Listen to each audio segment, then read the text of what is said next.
If you want to change your Calendly link URL, this quick tutorial will show you exactly how to do it in just a few steps. Customizing your booking link is a great way to make it easier to remember, more professional, and better aligned with your brand or service name. Whether you're sharing it on social media, email, or your website, a clean Calendly URL can make a big difference. If this video helps, please hit like and subscribe for more simple tech tutorials. Let's jump in. First, sign in to your Calendly account. Once you're inside your dashboard, go to Scheduling and open the event type you want to edit. This is important because each event in Calendly can have its own booking page and its own link, so make sure you're changing the correct one.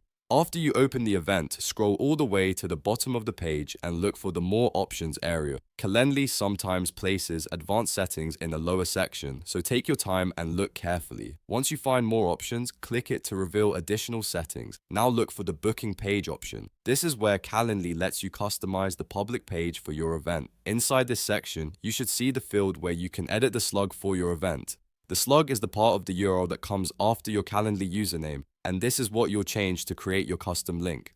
Click into the URL field and type in your new link name. For example, you might use something like project consultation, discovery call, or coaching session. Try to choose something short, clear, and easy to share. A good URL should tell people what the appointment is about at a glance. Before saving, make sure your new URL is available. Calendly won't let you use a slug that's already taken, so if you get an error, try a slightly different version. Also, avoid spaces, symbols, or special characters, since clean, simple words work best and are easier for people to type or remember. Once everything looks good, click Save and Close to apply the changes.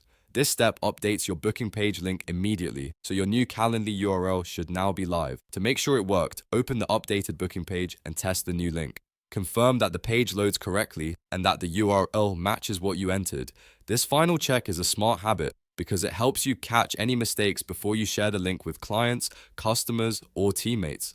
And that's it. You've successfully changed your Calendly link URL. If this tutorial saved you time, please give it a thumbs up and subscribe for more helpful how-to videos. Thanks for watching, and I'll see you in the next one.